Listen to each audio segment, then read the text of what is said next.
right, you ready? Yes, I am ready. All right. Hello and welcome to episode 8 of Outside the Coach's Box. Happy Friday, November 24th, and happy Thanksgiving / Black Friday for those who are celebrating and out spending their money. We're back and have a turkey field lineup today. We are going to start with Thanksgiving and all the recap of all the wonderful holiday. We have a Doghouse Penthouse section.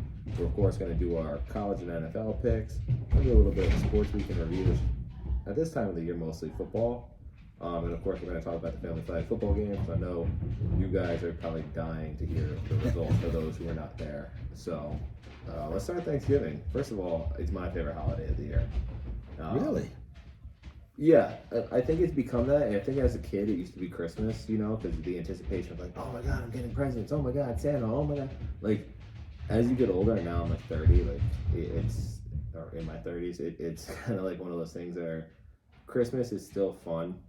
And of course, like, it's fun to be around the family, but it's not as like, and again, maybe this year's a little bit different, but for me, and I said this the other day on the other podcast, like, family, food, football, whatever order you want to put that in, like it's just the perfect day. Yeah. And I know there's football on Christmas this year. I know there's Christmas Eve there's football, but it's my favorite sport to watch, hands down.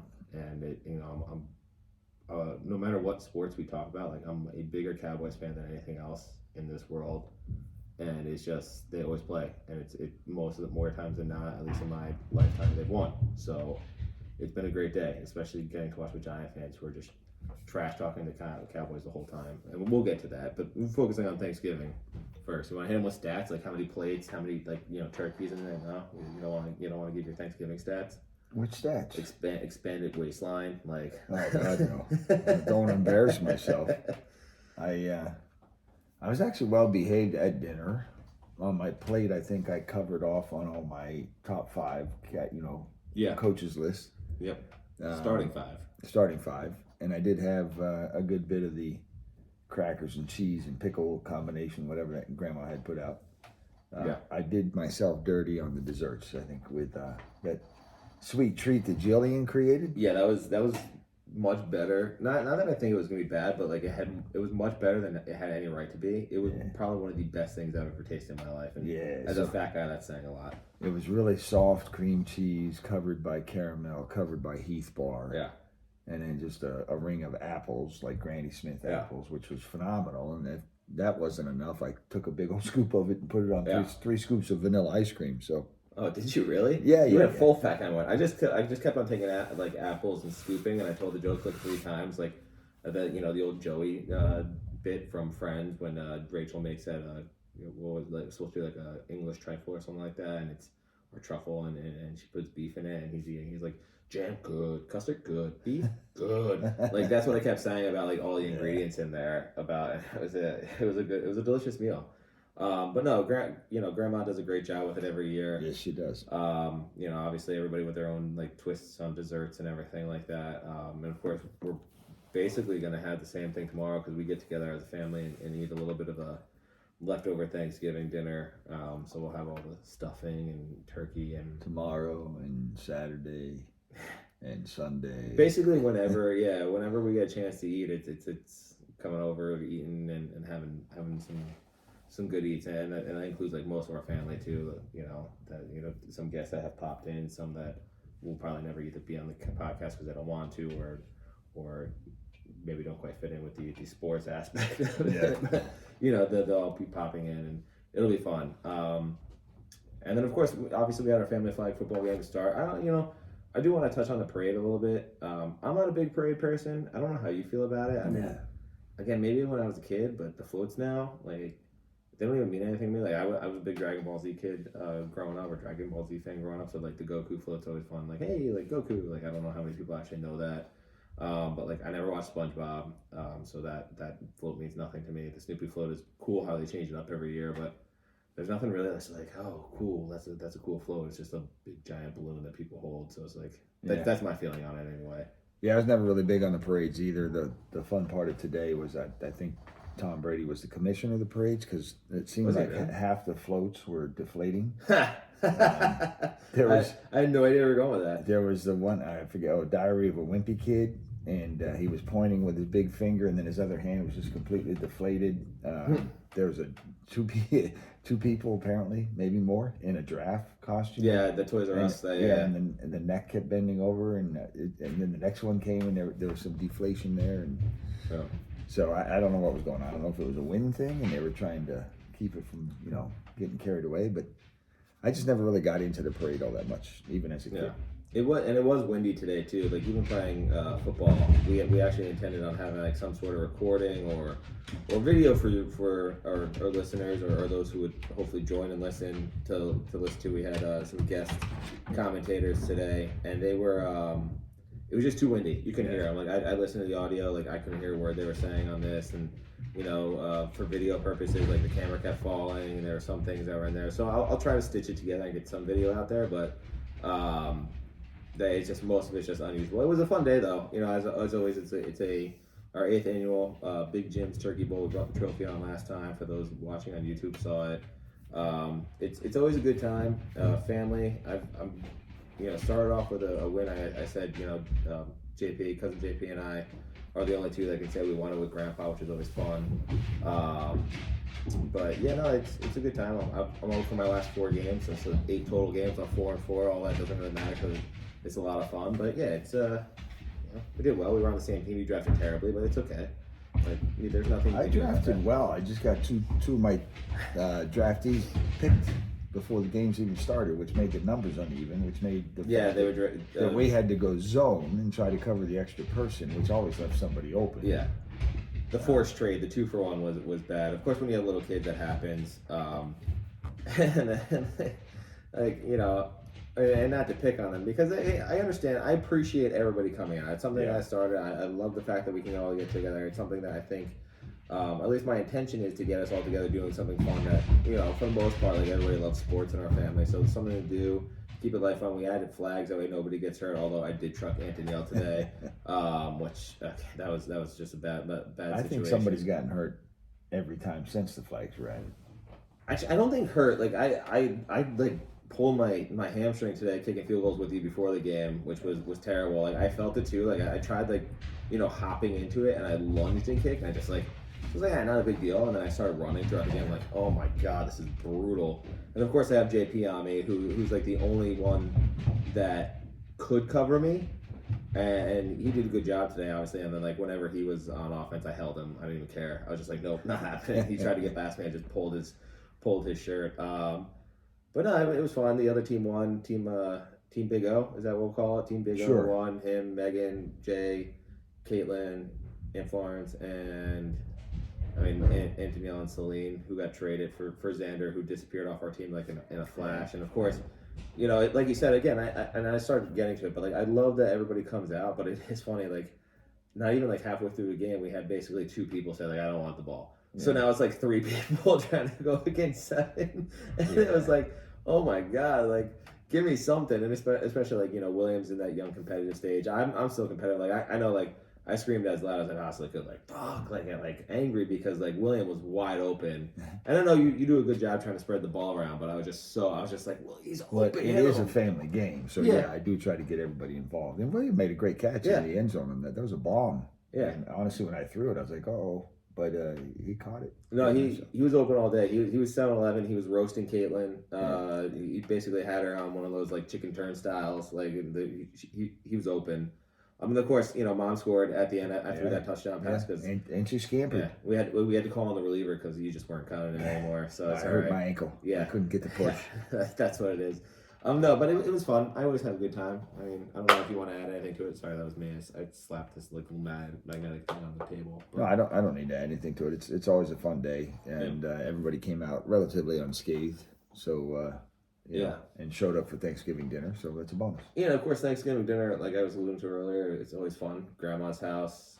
We all somehow fit in there. We talking here and there. The dinner is always fun. Pass me this, pass me that. So it's like a classic Griswold type of family dinner that you'd see in, like on a movie. So it is funny to see that. It doesn't start with "Pass me" though. It starts with Uncle Owen losing patience because can't wait for everybody to get around the table for prayers. So he starts serving himself, and then he hands it to Dan Florence, and then during prayers, he's actually still trying to serve him. And I smacked his hand. The cranberry sauce, yeah, I saw that. Hey, that's how the Green Goblin knew that Spider-Man was Spider-Man when he slapped it. Or no, it was Aunt May. Aunt May slapped the hand. Yeah, that's right. And that's how he came back, and as she's saying, like the Our Father, he comes in the window. But so now you got to watch out. If somebody comes in your window tonight as you're praying, it's Uncle O.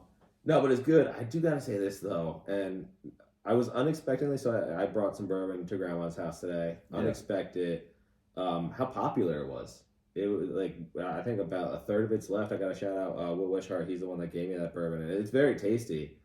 Although I gotta say, now that again I'm in my 30s, I don't know if it's the fact that I don't drink that much anymore because like I do call myself fat. I try to lose some weight, and I figured cutting out drinking is probably the easiest way. Obviously I drink like my zero sugar sodas, expecting that to help. But I almost feel like leaving again. I don't know if it's because like 10 o'clock at night. We played a game, like dehydrated, whatever. But I almost feel like I skipped the drunk phase and went right to the hangover. Like I have a headache. I'm just like I gotta do this podcast and. It's late at night when we got the it's probably just overwhelming the body with all the food, all the drinking, all the things, and the running around the football field. All three of things that we don't typically do on any given day. We don't overstuff ourselves. We don't overdrink ourselves, and we certainly, at least I haven't been very physically active lately. So. Yeah, no, I've tried working out. My back flared up last week. Again, we don't need to get too much into how old and like feeble I am, but like it is certainly tough. Especially when it comes to drinking now, I'm just like, thank God I don't do Thanksgiving Eve. Thank God. If I try to do it's Thanksgiving, for rookies anyway. It is, but if I tried doing Thanksgiving Eve at like 30 plus, like I'd be dead. I wouldn't have gone to the football game today. I probably wouldn't have gone to dinner. I've been like, yep, that's it. My day's done. You're right. It's for rookies, but rookies make rookie mistakes, and getting drunk and hungover is one of them. So. I remember working at Jacob Bob's for all those years. The Wednesdays were my nights. So the Wednesday before Thanksgiving, I was like, why? Yeah. Why are all these people out? First of all, and most of them were younger people, just getting slobber knockered, and they have to go be with family the next day. Why are they doing this tonight? I've done it a handful of times. I think the age gap, by the way, or the age criteria, I think once you're 25, like that's it. Like I can understand like 21, 22 when you can start legally drinking, coming back home like from college, whatever. 23 years old, you start seeing friends, you start doing this. But I think 25 is the cap because I agree with you. Like drunk / hungover is no way to spend Thanksgiving or going into the day.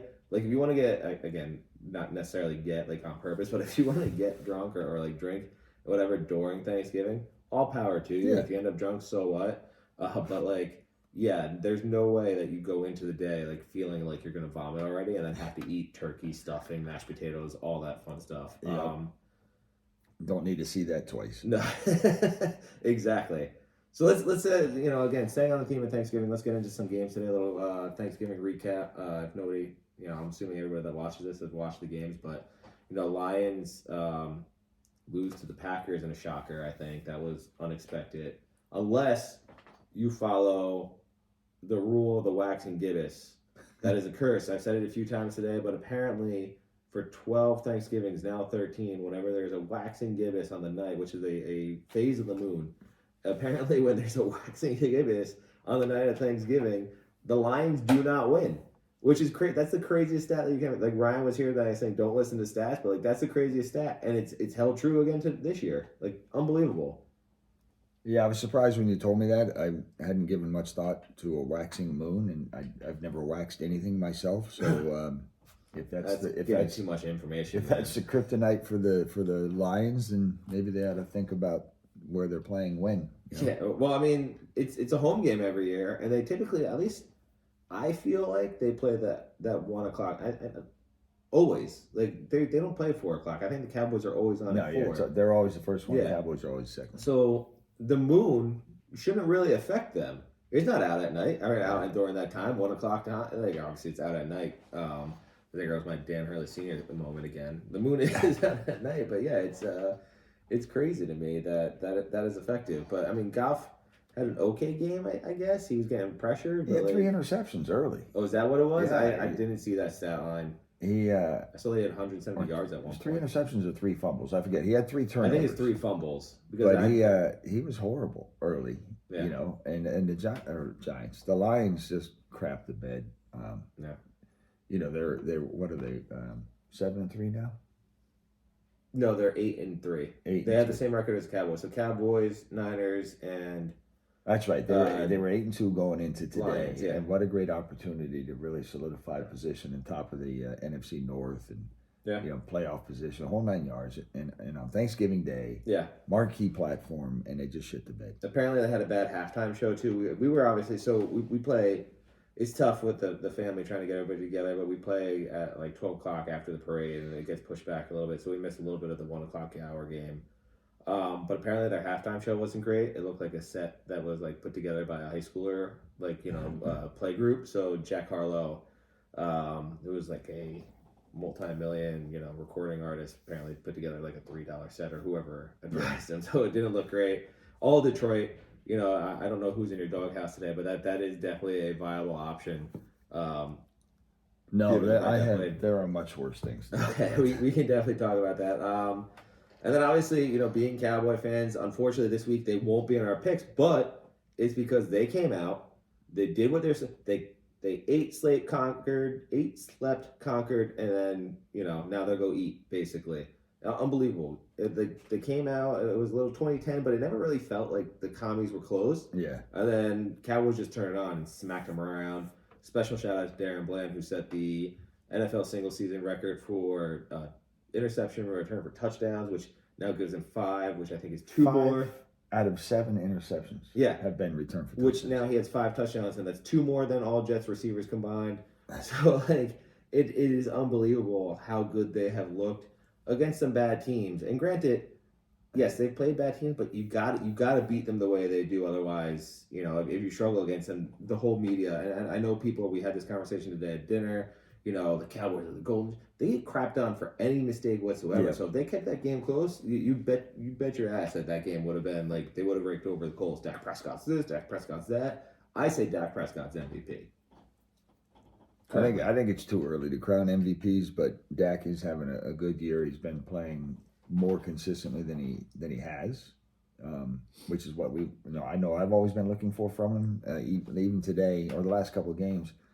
We're always encouraging him to use his legs appropriately, and he has been sometimes just to move the pocket instead of standing in there and trying to force something. And that's allowed him to pull defenders off, and find some open receivers. Mm-hmm. At the end of the day, you got to play your schedule. Yeah. And the Cowboys are showing improvement. I mean, we talked about it when we went to the Eagles game about how they they played that game extremely well. And Dak looked great in that game, and it really, literally was a game of inches. And great teams find a way to make those inches work for them. So, but I also think great teams learn from that and move on. Like Dak stepping out of bounds is a huge one because that'll be brought up. Like, how could they be great if he's like your quarterback stepped out of bounds? Look, it's like you said, game of inches. He made a mistake. The Cowboys have moved on and continue to look better and better each week. And the most important thing is, and I'm going to knock on wood because they're staying healthy. And that's, Brock Purdy, what are you doing? Pick 6. So we have the game on off screen right now, and it is unbelievable that he just threw a pick 6. A tip pass at the line of scrimmage, but got picked. He's my fantasy quarterback now with Joe Bird being down, so that's not great. In my work league. So give the ball to McCaffrey, that wouldn't happen. I mean, especially down here inside the 5, which, again, we can talk more about the Cowboys. We're obviously big fans, so anything we say is going to be homers or this and that, but they are, to me, the 3rd best team in the NFL. I will keep on saying that. As it stands right now, I do think that the Chiefs, despite losing, are up there. I will put the Niners ahead of them after that loss to the Eagles, so Niners, because their defense just looks so scary. I mean, even with that pick 6, they're up 24-10 in the second half here, but they're one of the most complete teams, I'll say. They have a superior running back in Christian McCaffrey. They have solid receiving core and tight ends I include in that group. Great offensive line. Their defense, and I cannot express this enough, is one of the scariest defenses in my lifetime. And of course, you've seen the Steel Curtain. Are you talking about the Niners? The Niners defense, yeah. So to me, they're number 1. Chiefs, I think anytime Patrick Mahomes is on the field and touching the football, you gotta give them credit. I think he's the best quarterback in the league. I think Travis Kelce's been kind of, distracted, we'll say, right now. You got to pull his head out of his ass. Yeah, because if he's not catching the ball, nobody on the Chiefs right? is, Because we all know Hardman's not catching it apparently downfield. So just need to fix a few things, but I think they're great. Which I think is I think that might be Andy Reid's first loss after a bye week or something like that. Yeah. Yep. And also his first loss against the Eagles as a Chief, because he was undefeated against the Chiefs as an Eagles coach, and he was undefeated against the Eagles he was undefeated against the Eagles as the Chiefs coach. So it was fascinating to see all that. But and I don't think it was his first loss, but he has very few coming out of right. Okay, he's that's got fair. like 13-2 record or something like I'm gonna take a shot in the dark and say it was his first loss after a bye week. Okay. I'm just going bold statement here, but but again, good teams learn from it.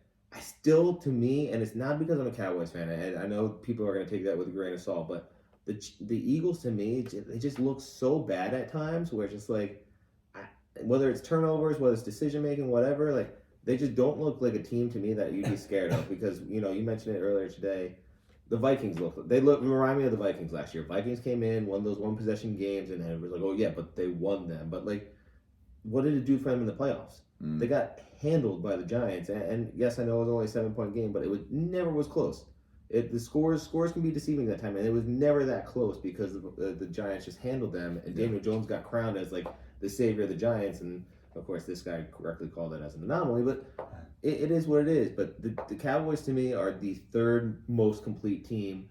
Their defense is very good. They have a chance to go get Darius Leonard, Shaq Leonard, whatever you want to call him, who just got released by the Colts, and they're Dak Prescott is playing the best football that a quarterback is playing so far this year in this stretch. They have CeeDee Lamb who's going off. Brandon Cooks is getting alive. Tony Pollard looked good today. He had that powerful beast run at the end of the game against who we played last week before the Commies. Last week was. It's amazing how much we forget here. We'll chalk it up to pre-Thanksgiving, but he had that beast run at the end of the game where he scored, and it's just, to me, the Cowboys are the third best team in the NFL because of their completeness. So, I mean, I don't know if you want to touch any more on them, and we'll cover this game for a little bit. No, I think the key point you hit on was their defense, and defense wins championships, right? Yeah. From the old axiom, and the Cowboys' defense is complete. Mm-hmm. I think we mentioned a few podcasts ago concern around when Diggs got hurt, but Deron Bland I always want to say Darren. Yeah. Because that's my name.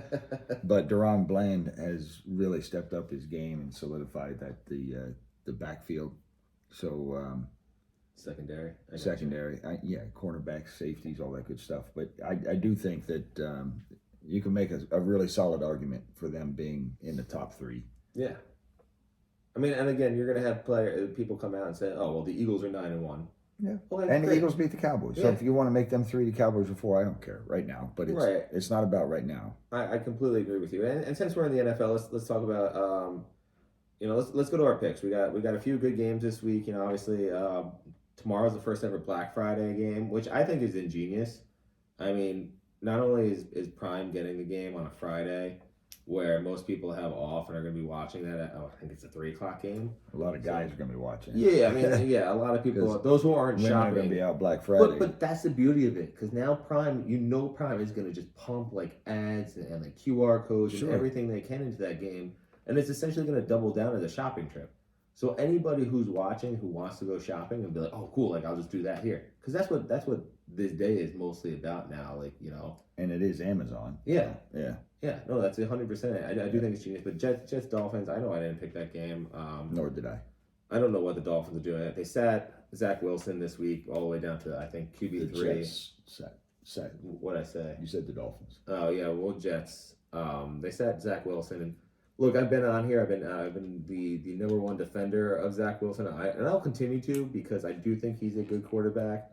I think he's in a very tough market, but you know what you're getting into when you get drafted by a New York team. Mm-hmm. My biggest concern is no matter who you put back there, whether it's Tom, Tim, whatever, Boyle, or Trevor Siemian, you got to give him time to throw. and there's no time to throw, so you can't possibly put that on Zach Wilson when the Bills defenders were in the backfield and on the snap last week. On the snap, I think Von Miller was like in his grill. What are you supposed to do? On the snap, Ed Oliver was in his face. Leonard Floyd. I can keep on naming Bills defenders. What are you supposed to do? A good quarterback, a great quarterback, because I do think he's a good quarterback. A great quarterback. Put Peyton Manning back there. He's not doing he's not doing anything different than Zach Wilson's doing. Maybe a little bit. But the O line is Swiss cheese. Yeah.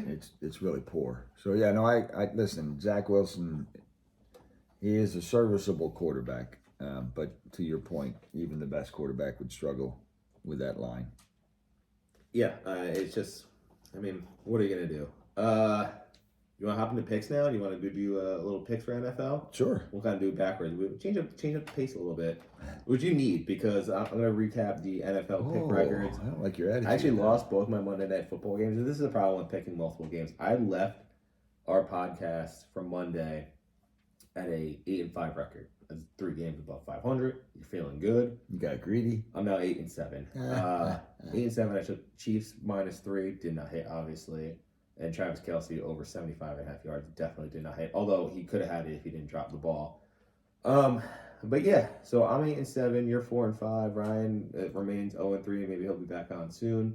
Our guest overall is 3-6. We don't have any guests this week or this Monday. So let's get into it. I'll let you go first. Age before beauty, as I say. So let's hear your NFL. In this case, I have both categories wrapped up.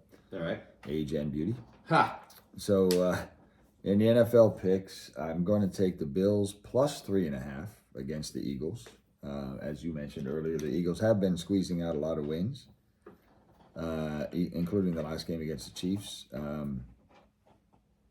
I think maybe they squeeze this one out too, but the Bills will keep it close. However, I do think the Bills' talent on the offensive side will give the Eagles some trouble. So I'm going to take the Bills +3.5. Mm-hmm.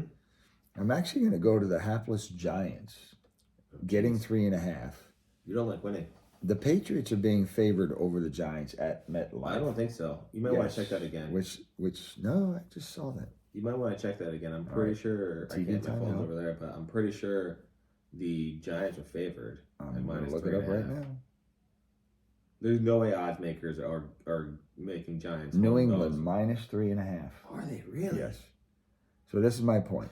I guess we're about to find out if Ryan was right or not. The Patriots being favored over the Giants at MetLife to me is an insult. The Patriots being favored at all is a joke right now. I think the Giants should win the game outright, but I will take the insurance of the points against inept football teams. So I'm going to take the Giants +3.5 at home. Yeah. So 2 dogs, and then I'm wrapping up with the Kansas City Chiefs laying 9.5. I do think the Chiefs will bounce back from their loss last week. Interesting. A rare occasion for Andy Reid, as we talked about, coming off a bye. Yeah. That they lose a game that they were winning. It is in Vegas, so Voldemort may be in town. But look for Kelce to make his presence felt in that game. So I'm going to take the Chiefs laying 9.5. So it's interesting. So I actually have that game too. I got it at 8.5 though.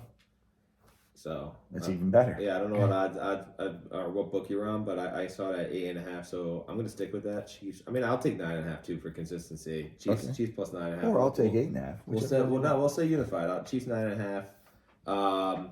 I also took the Bills at +3.5 versus the Eagles. I do think the Bills turn it on. You're scared of me catching up to you. But I do have Josh Allen over half an interception.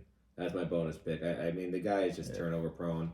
To the point where I'm starting to think that he may be the problem. Like I have said several times I like Josh Allen, so I don't bash him. But at some point, I can't be like the Colin Cowherds and the Skip Baylesses of the world that defend their guys and bash like they're. I gotta play it even. I think that he is the real problem.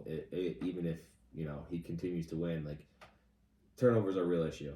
Yeah, he may be the problem, but just remember his right shoulder is banged up. We saw that in the game. So you shouldn't be playing then? Maybe not. I don't know what they're going to replace him with. But Yeah, he could quote unquote be the problem, but I think some of it's more health than anything else. Yeah, and it could be. I mean, it could also be play calling. Like, who knows? He clearly hasn't been the same quarterback since Dable. But even with Dable, he had double digit interception. So it comes time that you got to realize, like, okay, nice catch. Jackson Smith and Jigba with one hand reaching out. Wow, what a catch! Good throw by Gino too, but Jeez Louise. Wow. All right. So yeah, I'm taking Bills, but I'm also taking Josh Allen, half an interception. And then last one, I'm going to pick against your guy, and I'm going to take Texans money line against the Jags. How dare you? CJ Stroud is the dude, and he's going to show up. No. Trevor Lawrence. I almost went that way too, but God bless you, I stayed away from that. Because you're scared. You're scared of CJ Stroud. No. Yeah. Not at all. No, I think you are. You're such an avid Trevor Lawrence defender. That's like a 1 point game, isn't it? Jags laying 1? No, I think it's more than that. No, I think it is. I think it is 1.5 because I was like, I could take 1.5, but why? What's the point? So I took money line. You're right. Yeah, Texans are favored by 1.5. But no, yeah, I think CJ Stroud's playing well. I think the Texans are playing well, and Trevor Lawrence Texans are getting 1.5. Oh, Jacksonville's favored by 1.5. My apologies. So I do think Trevor Lawrence had a great game last week, but it's a flash in the pan for what he's done this year. I mean, again, he might have 3 more touchdowns now than Mac Jones. Congratulations. But that was the Deshaun Watson stats, I think. Same touchdown. The Lamar Jackson was the same touchdowns as turnovers and the same touchdowns as Mac Jones. But even with his 3 touchdowns, he's still, I think, now 3 touchdowns behind Justin Fields, who's played less games. So, and that's the measuring stick because they came in the league together. Yeah, that's always the case. You come in the league together, it's a measuring stick, and he's being out touchdown by a guy that was in the IR and then missed 5 games. So yeah, it's. So I'll tell you what. The only way I'm going to make up ground on you is going head to head. So I'll take the Jaguars laying the 1.5. Go ahead. T-Law is going to light you up. So that's your 4th pick. You go 4 picks. I'm going 4 picks. All right. Try to stay with 3. You're the one who gets greedy. Make sure you put that down. That way I can keep track. All right. I don't want that not there. I'd be like, I didn't make it official. Didn't have it in my notes. It's official. I said it. Because when you go over, you can't. Unlike a lot of people in this world, if I say it, it's official. Sure, but I want it in writing. Call my legal training. Writing's always good. But so real quick, I want to flash over because we just reacted to this game, and it wasn't DK Metcalf that made the catch, but one of the coolest things I saw from this week was DK Metcalf. He learned American Sign Language, which I know myself, but. It's cool. He learned American Sign Language to basically taunt or talk trash to the opposing corners without getting flagged for it. I think that's A, one of the smartest things you can do, and B, like also one of the funniest things you can do. Like literally, he went on the game last week. They showed the clip. He went like 44 is my son, and it was like one of the coolest things ever. Like, and of course, like I knew that without like the things, but hey, there's the pass interference from Odell Beckham Jr. that was showing, but. It's one of the funniest things I saw for the week. Yeah, I think it's clever. I just can't wait till like we were talking about before, the ref comes along who understands sign language and signs back, "You're out of here, pal," or 15-yard penalty or whatever you want. Yeah, like the one ref that spoke perfect German. Like one guy knows ASL and can just sign back to him you're kicked out or here's a 15-yard penalty. That'd be really funny. I'll take it. Yeah. All right. So picks locked in. You're good. We'll see how that goes. Okay.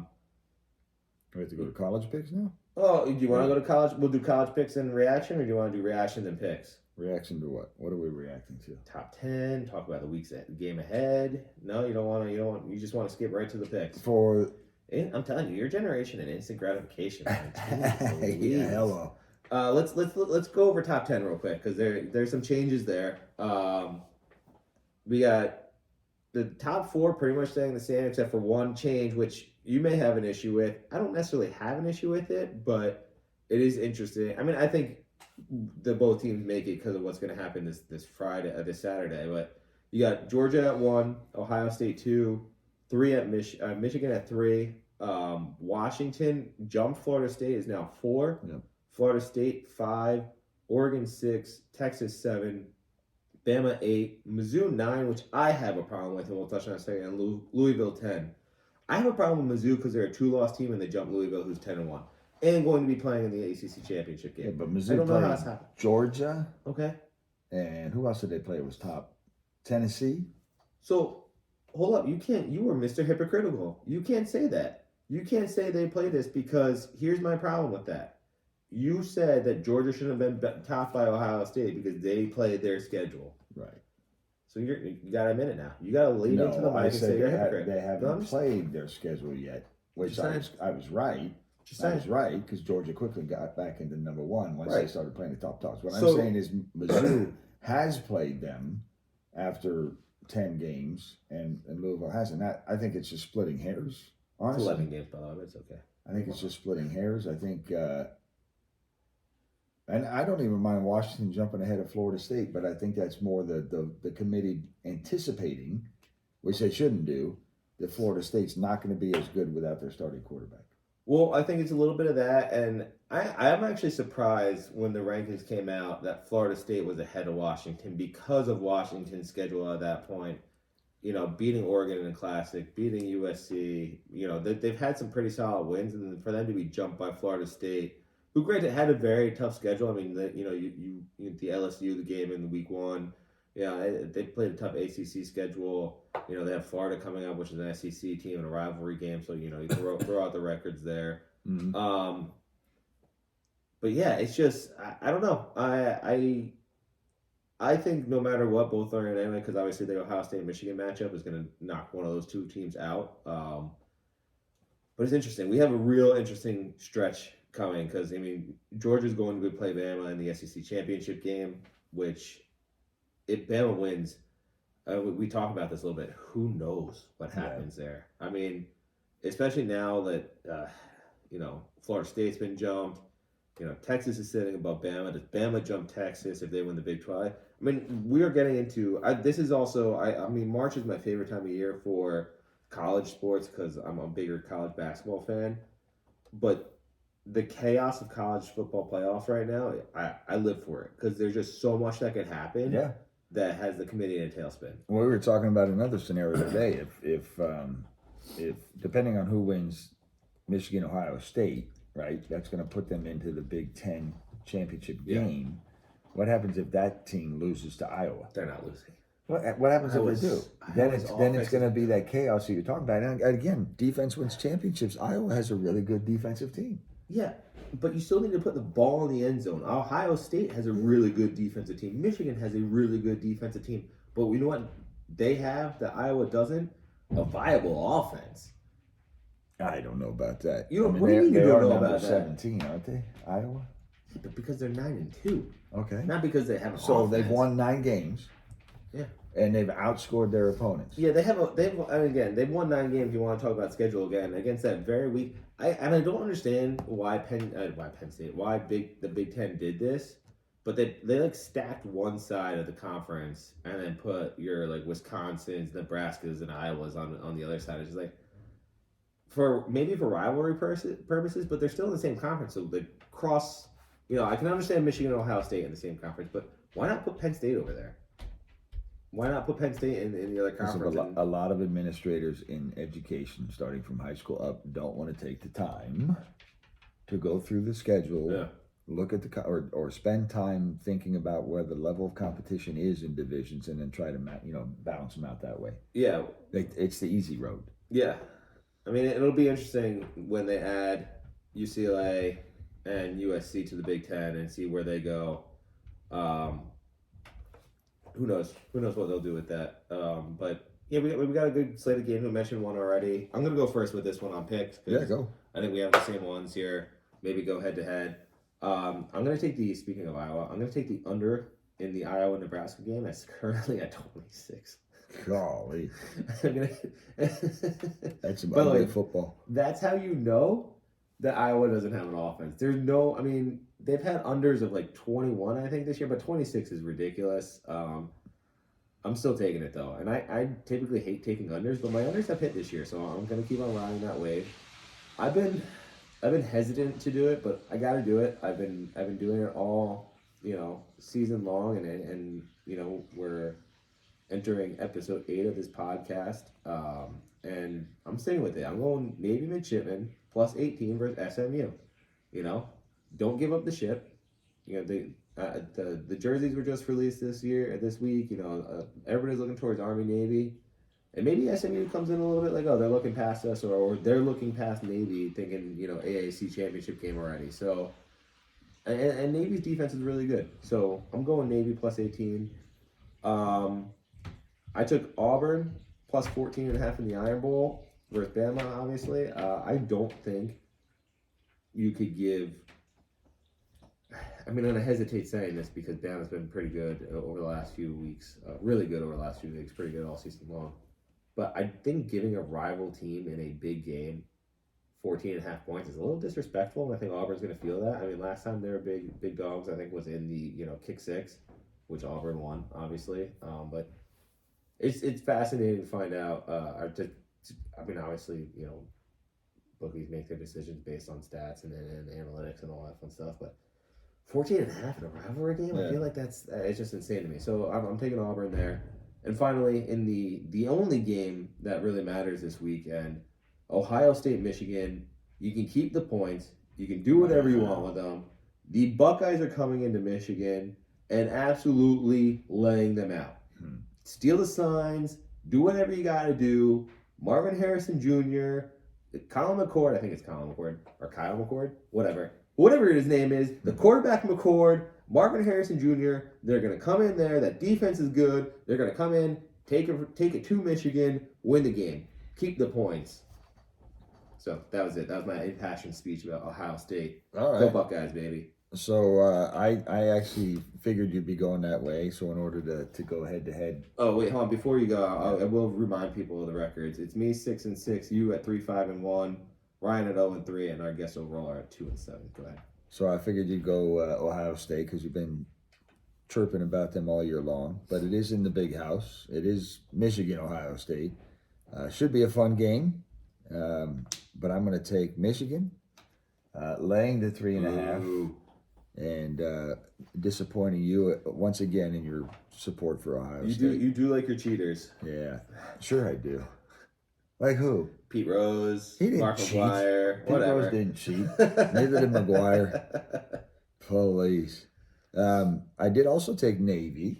There you go. Getting 18.5 at SMU. Navy has been up and down He's on 18.5. all year long. I'll take it at 18.5 too. Why not? Give that half a point. But their defense is solid, as you mentioned, and I do think they battened down the hatches enough to keep that game close. Mm-hmm. And then I went to Texas versus Texas Tech. Texas laying 14 points. I'll lay the points. The Horns have a good team, and they've been on a roll. And I think they're going to keep rolling against the Red Raiders on Saturday. So Texas laying 14, Navy plus 18.5, Michigan laying 3.5 against the Buckeyes. You know what? The one game I'm disappointed in when we were going over this beforehand that I didn't take a pick in, and it's purely because of the name of the game. But Ole Miss, Mississippi State, the Egg Bowl. Egg Bowl. That's one of the funniest. Like, I'm sure there's like a real history behind why it's called that. I don't know what it is, and shame on me. I probably should look it up, but it's just it's funny and Probably yeah. has something to do with chickens and laying eggs. Probably. Sure, why not? We'll go with that. But no, I mean, I don't know if you saw anything else. Sports Week in review. I know we got Doghouse, Penthouse coming up, so you might have things there. I saw something. I was just kind of scanning through a few things. You mentioned Aaron Nolan being signed to a long-term deal with the Phillies, so baseball's in its hot stove. Yeah, winter period meeting right now. starting soon. Yeah, so that was kind of interesting. But I was flipping through some things, and it caught my eye, and it made me chuckle. That the New York Knicks are suing the Toronto Raptors for $10 million for stealing proprietary information. So in my head, I was I like, didn't see that. I was like, what proprietary information? How to be a bad organization? So the Knicks, apparently, one of their former video guys. What's his name? Connor Stallion by any chance? No.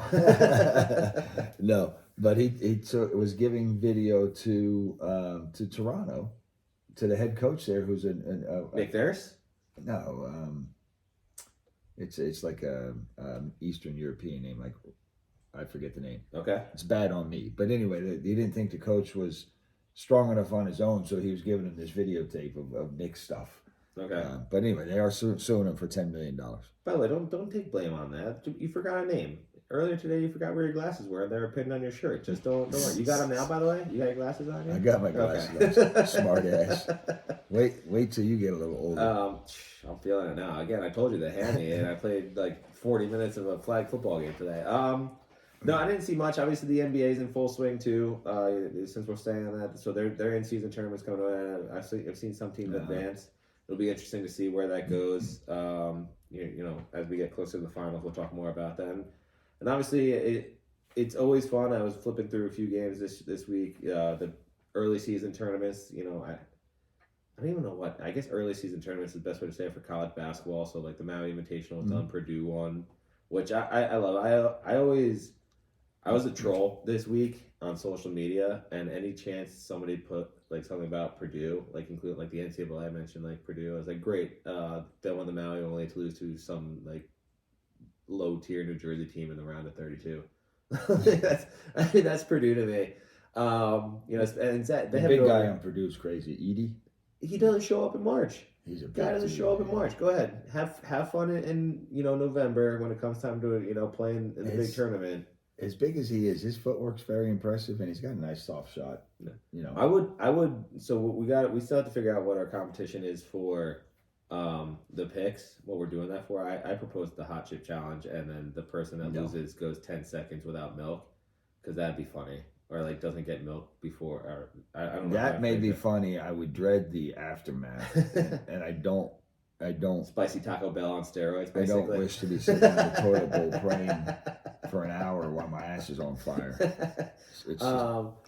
But I will say this: if you want to take Purdue for March, and obviously you have time to decide, I'll pick a team, probably Duke, and then depending on what team goes further, like we could do some challenge around that, maybe some competition. Maybe I'll spot you like 10 points in Madden since you need it clearly. Oh, good lord.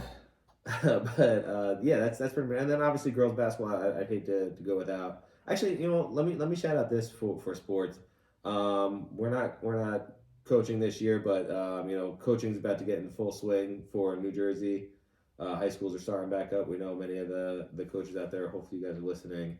We're gonna have a few on, hopefully in December, and just wish you guys good luck to start the season, especially during quote unquote training camp, I guess we'll call it, because tryouts are not really a thing anymore. But wish you guys best of luck in training camp. Yeah, absolutely. This was always the best time of the year, as you flushed out the summer leagues and the fall stuff, and now the coaches get to be with the players, and every coach goes through their head about what they're, based on what they know is there on paper, what the starting five would be, who the potential rotation is, where the young guns that are going to come in and contribute.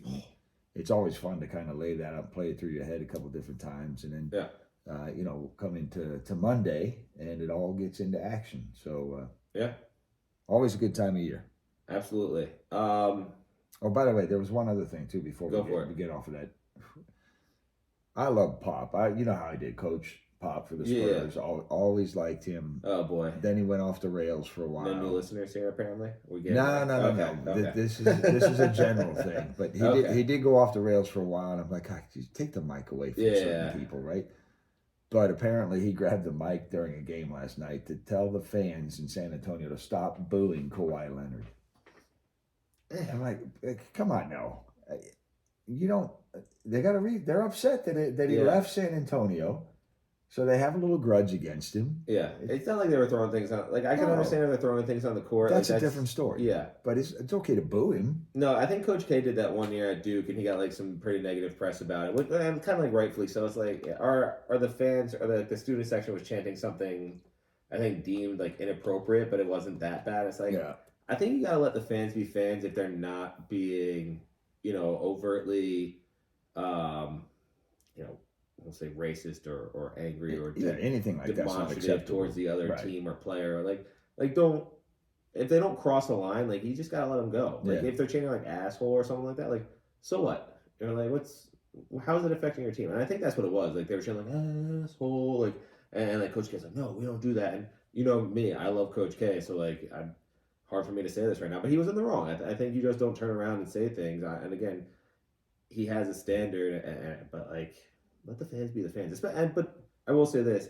I will say that Coach K may be a little bit more on the right than Pop in this situation or Yeah. in similar situations because that's a college.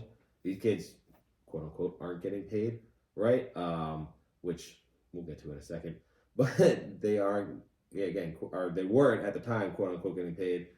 And of course, you're responsible for like the community culture, everything at a pro level.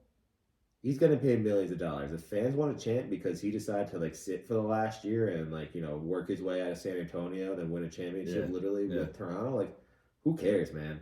Boo him, boo him. Like Don LaGreca, boo his ass, right? But all right, let's get into it. Doghouse, Penthouse. You got a little special one today, so I'm gonna go first, and then we'll wrap up. We'll wrap up with this, and then my fun note, and call it a happy Thanksgiving episode. So. My penthouse, and this has nothing to do with sports, but if you listen to the podcast, if you know me, you know I am an avid fan of Star Wars. I have always been the case, love it. It's gone downhill since joining Disney, at least the movies have. The one saving grace has been the TV series that featured Dave Filoni.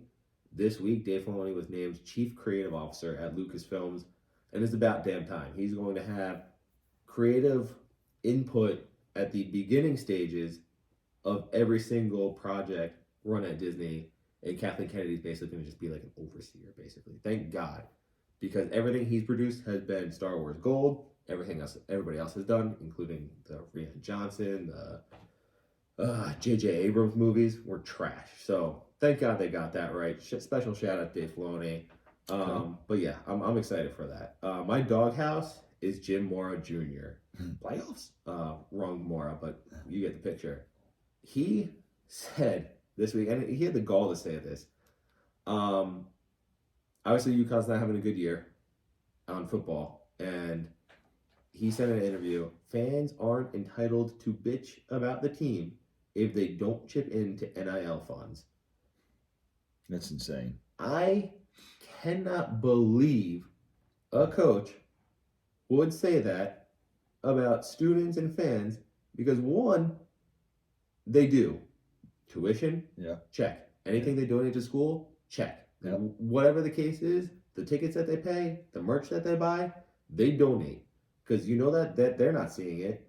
I know UConn, I know for a fact UConn has two different cafeterias. Their athletes go to one, their, quote unquote regular students go to another. Yeah. It is absolutely atrocious that a coach would say, you can't complain about our 2-win team who got absolutely demolished by Tennessee, who got absolutely demolished by JMU, and literally just scooped up a victory against FCS Sacred Heart last week, and say that you can't bitch about it. No, you absolutely can. It's your right. And we just talked about the Pop thing, booing Kawhi Leonard. It is your right as a fan to boo the shit out of that team if you're not happy with them, especially when they're underperforming or performing less than a productive team. I don't even know how to phrase that because I don't know what the expectations were for UConn this year. I mean, they have a former NFL coach who, by the way, got booed out of the NFL, got booed out of UCLA. Don't tell me that you're gonna be here at UConn as some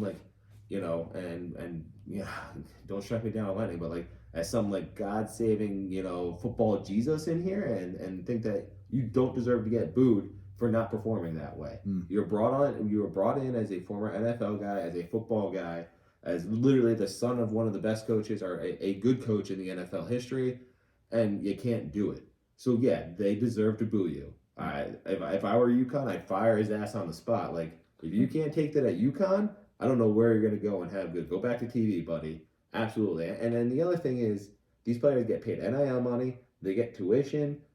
Don't say that they don't have a right to boo. Absolutely the worst take in the history of the world, Jim Mora Jr. Yeah.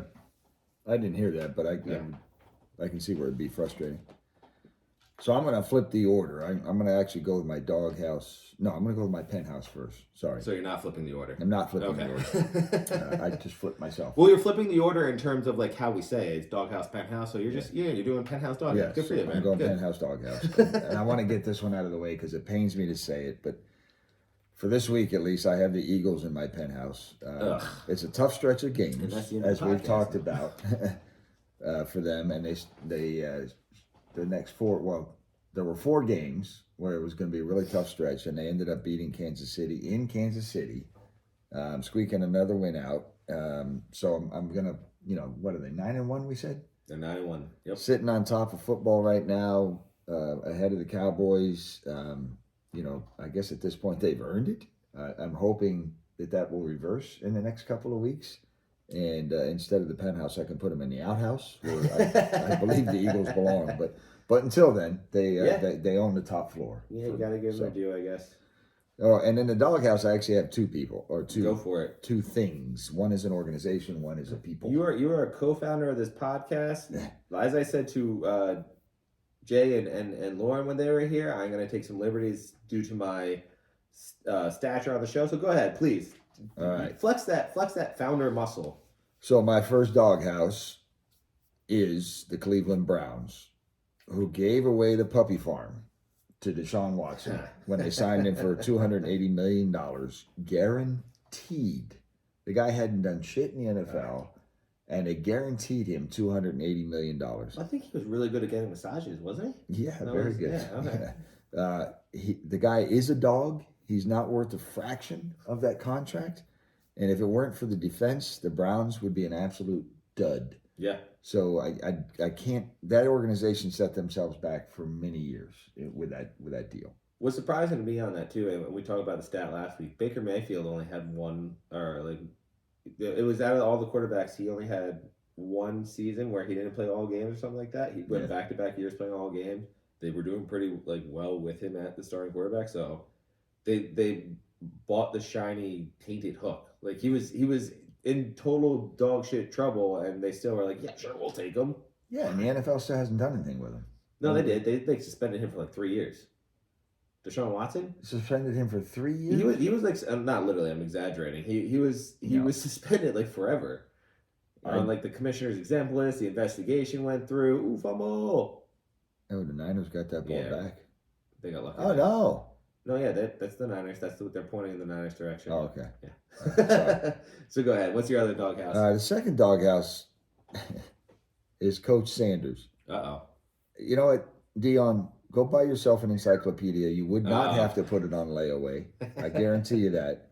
But for not knowing, you gotta explain that joke real quick because it's not. Yeah, when Dion was drafted, or they were talking to him prior to being drafted, and he talked. There was one team in particular, I forget what it was, but he said that if they drafted him, they'd have to put him on layaway. It's going to cost so much. So he can go buy an encyclopedia because he did not know where Mount Rushmore is. Yeah, I forgot about that. And apparently all his life had thought it was in Los Angeles. So I'm not sure whether or not to put him in the doghouse or Florida State in the doghouse for allowing him to graduate. It's like, come on, coach. Mount Rushmore. Yeah, that's a bad one. I do remember I think you told me about that. Yeah, it's hideous. And I thought you were going to go for the fact that Colorado hasn't won a game since early September. So no, now I know why. I do love me some Dion though. He's an entertainer. He's a good coach, and in my opinion, obviously, it's gonna be. I think he had high expectations for that Colorado team, but and I think he's done a lot for them already. Yeah. He has done a good job with them, but I don't know. Again, take the mic away from certain people. Yeah, no, I agree. You want to hit any nuggets before we sign off here? No, I don't have any nuggets to hit. All right, I think that was a good doghouse penthouse. I think good show. And as always, I'll wrap it up with on this day in 1960, Philadelphia center Wilt Chamberlain pulls down NBA record 55 rebound in Warriors 132 to 129 defeat to the Boston Celtics at the Philadelphia Civic Center. Thanks for listening. Don't forget to subscribe and follow across all platforms. Enjoy your weekend.